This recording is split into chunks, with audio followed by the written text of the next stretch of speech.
कि शोर मत कर अभी गमों की रात है, कि शोर मत कर अभी गमों की रात है, धजिया धजिया उड़ा देंगे बस कुछ दिन की बात है। नमस्कार दोस्तों, मैं आपका भाई कुमार आदर्श, जो आप सभी के सामने क्लास ट्वेल्थ बिहार बोर्ड का एक पोएम का बहुत ही शानदार टॉपिक, जिसका नाम है now the leaves are falling fast.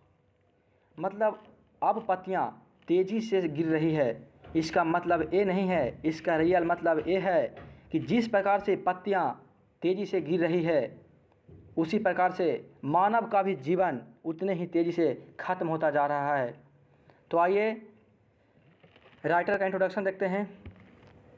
Who is the writer of now the leaves are falling fast. तो इसके जो राइटर हैं W.H. ऑडेन। इसका जो पूरे नाम क्या है? विस्टन हग ऑडेन। का जन्म कब हुआ था? 1907 ईस्वी में। मृत्यु कब हुआ था? 1973 में। Who was born the Pulitzer prize in 1948 for the collection of the age of anxiety. जो W.H. ऑडेन का जो एक पुलित्ज़र प्राइज दिया गया है। पुलित्ज़र प्राइज क्या होता है? जो अमेरिका के क्षेत्र में जो व्यक्ति कोई अच्छा कार्य करता है उसके लिए पुलित्ज़र प्राइज दिया जाता है। तो इससे यह पता चलता है कि जो W.H. ऑडेन थे कहाँ के थे? अमेरिका के थे। Pulitzer prize W.H. ऑडेन को कब मिला है? 1948 में मिला है। किसके लिए मिला है? उनका एक कलेक्शन था। क्या था? उनका एक कलेक्शन था, जो पोएम का कलेक्शन था, जिसका नाम है the age of anxiety. W.H. Auden को द एज ऑफ एंजाइटी के लिए एक पुलित्ज़र प्राइज मिला है। कब मिला है? तो 1948 ईस्वी में। ठीक है? Yes sir. And W.H. Auden was a versatile and intellectual vigorous poet.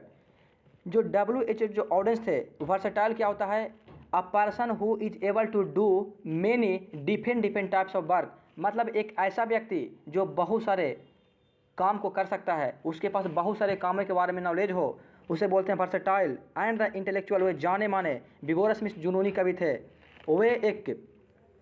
वे एक बहुमुखी और जाने माने कवि थे, जिनकी कुछ कविताएं हैं verse, dramatic, critics, translator and editors भी थे। तो W.H. ऑडेंस थे, उनकी कुछ कविताएं हैं। कौन कौन सा है? ड्रामेटिक और क्रिटिक्स, ट्रांसलेटर और एडिटर वे थे। Poetry to him was a serious game. जो W.H. ऑडेंस थे, उनका जो एक पोइट्री जो सीरियस जो गेम था, लिखना बहुत ही सीरियस गेम रहता था। जो W.H. ऑडेंस थे, उनका एक सीरियस गेम था।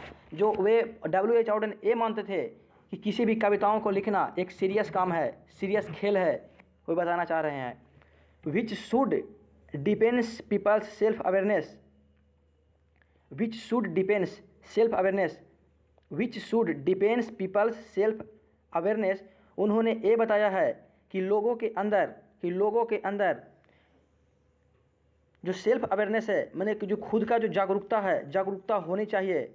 बट इट शुड, लेकिन इसे होना चाहिए इन नो केस, लेकिन यह ना के बराबर इन सेंस में है। जैसे जो कि ना के सेंस में होने के कारण जो किस पे डायरेक्टली अफेक्ट करता है? जो मैंस पॉलिटिक्स पे, जो मानव की जो राजनीतिक है उस पर इफेक्ट करता है, और रिलीजियस चॉइस जो धार्मिक चॉइस है उस पर भी इफेक्ट करता है। हिज एयरली पोएम, उसकी जो पहली कविताएं थी, हिज एयरली पोएम्स एग्जिबिट करते हैं, में दिखाते हैं। हिज एयरली पोएम्स एग्जिबिट, वे जो उनकी जो पहली कविताएं हैं उनको दिखाते हैं। हिज इंटरेस्ट, अपने इंटरेस्ट में इन पॉलिटिकल अफेयर, उनका जो एक पहली कविता थी को दिखाते हैं, जिसका नाम किस में इंटरेस्ट रखते थे? वे पॉलिटिकल अफेयर्स में रखते थे एंड आइडियाज़ में रखते थे। आइडियाज़ क्या होता है? आदर्शवादी आइडियाज़ जो उनका जो क्या आइडियाज़ था उनके बारे में भी शो करते हैं। बट हिज लेटेस्ट पोएम, जो उनकी जो बाद में जो कविताएं आई है, आर द ओवरटली, जो खुलकर the Christians and the more personal in tone, जो क्रिश्चियंस और मोर्स, जो बहुत सारे लोगों को अपने टोन में कुछ बताने का प्रयास किए हैं। एज ए टेक्नीशियन कौन है? W.H. Auden. As a technician, एक टेक्नीशियन के रूप में ऑडेन एक्सप्लोर किया है, मैंने खुलासा किया है, बताया है the variety of stanza from the meters. मैंने बहुत ही स्टेंजा में उन्होंने अपने टेक्नीशियन के रूप में लोगों को बताया है। He had a passion for the words, coining and using archaic words. वे एक जोश जुनून वाले व्यक्ति थे जो किस में इंटरेस्ट रखते थे, कॉइन्स जो सिक्कों के बारे में, एंड यूजिंग आर्किक वर्ड्स जो पहले जो प्राचीन के जो सिक्के थे, प्राचीन आर्किक मीन्स क्या होता है, ARCHIC, आर्किक वर्ड्स मतलब होता है सिक्के को बनाना। जो आर्किक में क्या होता है, पुराना, प्राचीन शब्दों को जानना के बारे में वे इंटरेस्ट रखते थे। विच मेक्स हिम, जो उन्हें बनाता है, एट टाइम, एक समय पर, डिफिकल्ट टू अंडरस्टैंड। जो प्राचीन जो सिक्के थे, जो प्राचीन के जो आर्कोलॉजिकल कुछ प्रकार किसी भी वस्तु हो, जो प्राचीन चीज़ों के बारे में जानना मुश्किल होता है, उन्हें बनाता है, मुश्किल बनाता है। एंड ही लेफ्ट इंग्लैंड, और उन्होंने इंग्लैंड को छोड़ दिया एज एयरली एज 1939, उन्होंने इंग्लैंड के 1939 के पहले ही छोड़ दिया। To settle permanently in the United State, और परमानेंटली सेटल हो गए कहाँ, यूनाइटेड स्टेट अमेरिका में हो गए। ठीक है सर, यस सर। द ऑडेंसबर्ग, जो ऑडेंस की जो कार्स थी, जो WH ऑडेंस की जो बर्ग हैं, वो डिवाइडेड हो गया, किसमें, divided into the two parts से। फर्स्ट होता है British and American phase, British phase and American phase में उनका जो कार्स था, किनका, WH ऑडेंस का, जो दो भागों में बट गया। The notable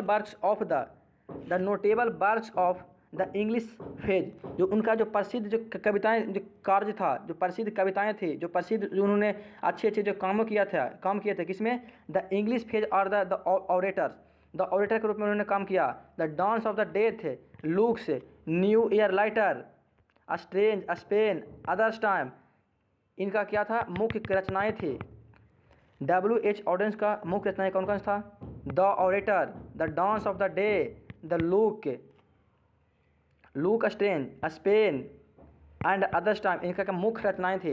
the notable works for the America, उन्होंने अमेरिका के लिए जो प्रसिद्ध काम, जो अच्छे काम किए थे, इंक्लूड किया किसमें, न्यू ईयर लेटर में उन्होंने किसमें इंक्लूड किया, जो अमेरिका का कार्य उन्होंने किसमें इंक्लूड किया है, न्यू ईयर लेटर में। ये सब क्वेश्चन पूछ सकते हैं मेरे भाई। फॉर द टाइम्स बिंग, जो अमेरिका का जो उन्होंने इंपॉर्टेंस जो काम था, किसमें मेंशन किया है, न्यू ईयर लेटर में। एंड सेकेंड है फॉर द टाइम बिंग में, ये दोनों में अमेरिका के काम को मेंशन किए हैं। एंड फिर तीसरा है द एज ऑफ एंजाइटी के अंदर इन्होंने अमेरिका के जो कार्य था उसमें इंटर किया है, इंक्लूड किया है। And the shield of the chills the present lyrics, जो उनका जो प्रेजेंट जो लिरिक्स था, मतलब जो गुनगुनाहट होता है, जो स्वर होता है, now the lips are falling fast, वे बताना चाहते हैं कि the now the lips are falling fast, जो पत्तियां तेज से गिर रही है। द इन एक्ट्स, इन जो कानून हैं, कानून बनाते हैं। द फ्रस्ट्रेशन, जो फ्रस्ट्रेशन में क्या होता है, घबराहट होता है। इनहेरेंट क्या होता है मेरे भाई, जो आत्म में जो विचार होता है, उसे हम लोग के क्या घबराहट आ रही है कि जिस प्रकार से पत्तियां तेजी से गिर रही है, उसी प्रकार से जो मानव का जो जीवन है, उसी प्रकार से उतना ही फास्ट गुजर रहा है। The frustration inherent in the humans life, उसी प्रकार से मानव का भी जीवन है जो बहुत ही जल्द ही खत्म होने जा रहा है। द एस्पिरेशंस, जो एस्पिरेशंस क्या होता है, उद्देश्य देते हैं, महत्वपूर्ण महत्वाकांक्षी है। That are the not fulfilled, जो भरपाई पूरा नहीं कर पा रहा है। And the sense of the loneliness in which every individuals lives and dies, जो जिस सभी लोगों का जो अलग अलग जो जीवन है, जो एक न एक दिन खत्म होने जा रहा है। The individuals life and died, जिस अलग अलग जीवन और जो एंड डाइड जो खत्म हो रहा है। इसका जो स्टेंजर नंबर फर्स्ट है मेरे भाई, इसको समझना।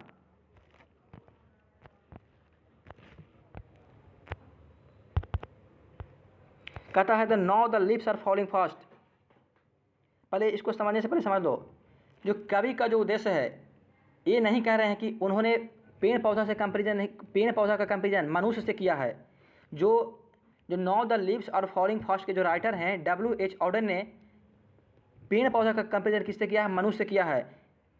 तो फर्स्ट स्टेंजा में कहता है the now the leaves are falling fast, जो पत्तियां हैं जो तेज से गिर रही है। The nurses flower will not last, जिस प्रकार से कह रहे हैं कि जो पत्तियां उस प्रकार से तेजी से गिर रहा है, उसी प्रकार से मनुष्य का जीवन भी उतना ही तेज से निकलता जा रहा है।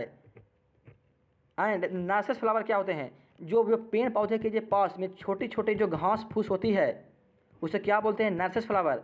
जो बड़ी बड़ी पेड़ को सपोर्ट करती है, उसे बोलते हैं nurses flower. The nurses flower will not last, जो नर्सेस फ्लावर है जो लास्ट तक नहीं रहेगा। Nurses flowers to the grave are gone, जो ग्रेव मिस क्या होता है, GRAVES, ग्रेव्स मिस होता है, कब्र होता है।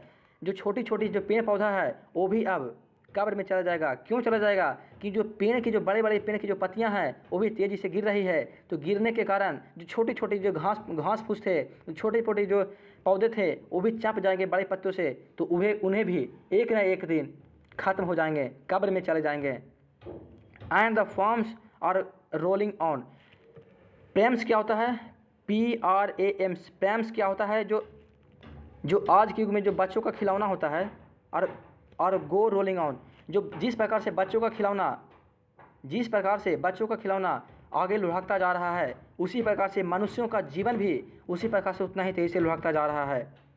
असेंजर नंबर फर्स्ट में जो हमारे WH ऑडेन है वो बताना ये चाह रहे हैं कि मनुष्यों का जीवन बहुत ही जल्द ख़त्म होने जा रहा है, कि जिस प्रकार से पेड़ पौधा की पत्तियां गिर रही है उसी प्रकार से मनुष्यों का जीवन भी उतना ही तेज़ी से ख़त्म हो रहा है, विलुप्त होता जा रहा है।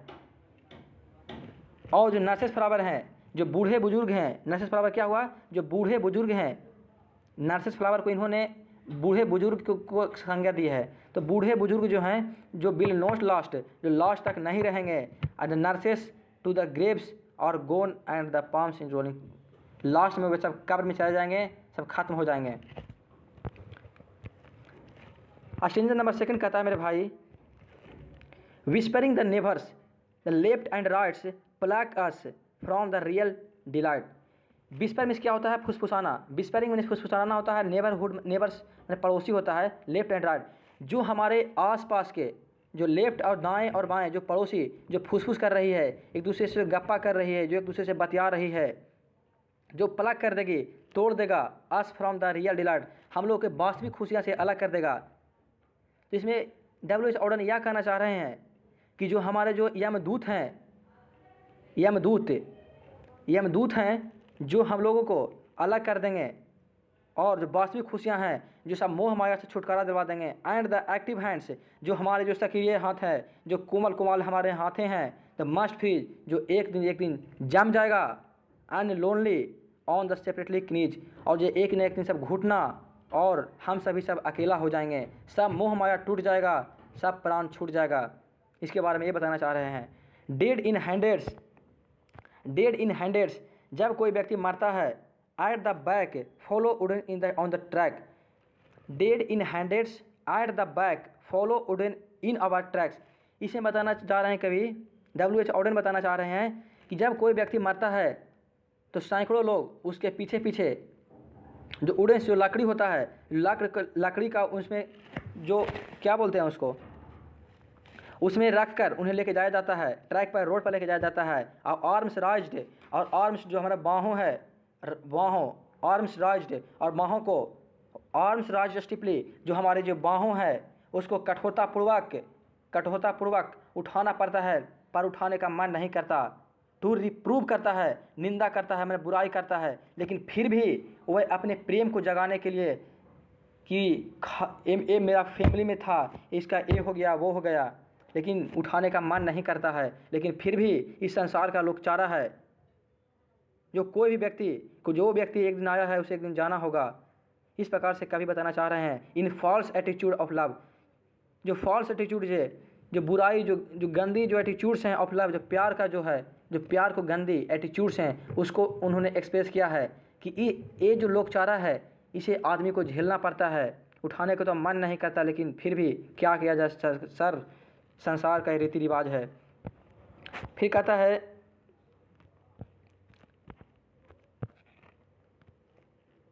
Strange through the leafless would. Strange क्या होता है?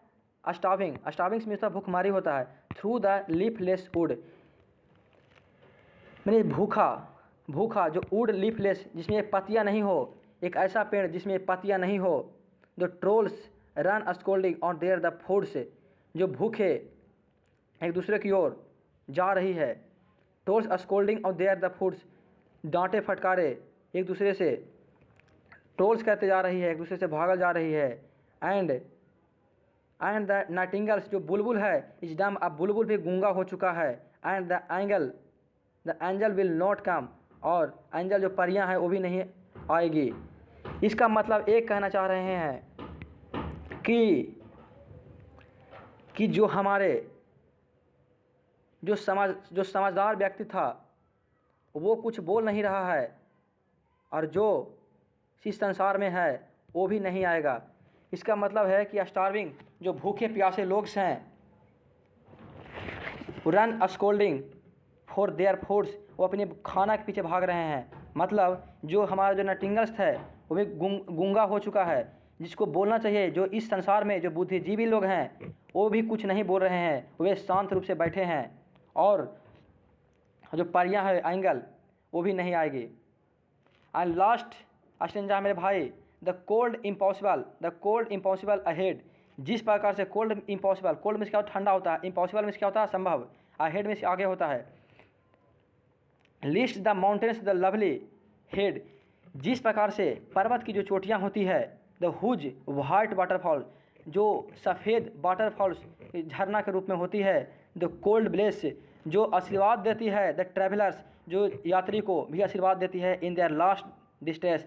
जब कोई व्यक्ति जब अंतिम जुदा पे उस मरे हुए व्यक्ति को लास्ट में लेके जाता रहता है, फिर भी उस जो पर्वत है उसे आशीर्वाद देता है, जो वाइट वाटरफॉल आशीर्वाद देता है, और उसे लास्ट जो ट्रैवलर्स होता है उसे प्यासे व्यक्तियों को पानी भी देता है। तो इसमें लास्ट में ये कहना चाह रहे हैं कि कोल्ड इम्पॉसिबल अहेड, जो हमारे जो ठंडा जो असंभव चीज़ है जो आगे है। List the mountains lovely head, जो प्यारी प्यारी जो पर्वत की जो हेड होती है, चोटियाँ होती है, कुछ वाइट जो कैसा है सफ़ेद रंग में है, वाटरफॉल कुल ब्लेस, जो हम लोग की आशीर्वाद देती है travellers in their last dishes. जो लास्ट में जो यात्रा होता है, जो मरे हुए व्यक्तियों को जब दफनाया जाता है उसे भी आशीर्वाद देती है। दोस्तों वीडियो कैसा लगा? अगर दोस्तों वीडियो अच्छा लगा तो सपोर्ट प्लीज़ मेरे भाई, humble request to all my YouTubes to please support him. दोस्तों अच्छा लगा तो प्लीज़ कमेंट करें। दोस्तों आप लोग कमेंट नहीं करते हैं कि आखिर आप लोग का वीडियो कैसा लगा, अच्छा लगा या नहीं लगा, कुछ बताते ही नहीं मेरे भाई, तो हम क्या कर सकते हैं। ठीक है, तो आपसे मिलता हूँ अगले वीडियो में। कमेंट जरूर करें। जय हिंद, जय भारत।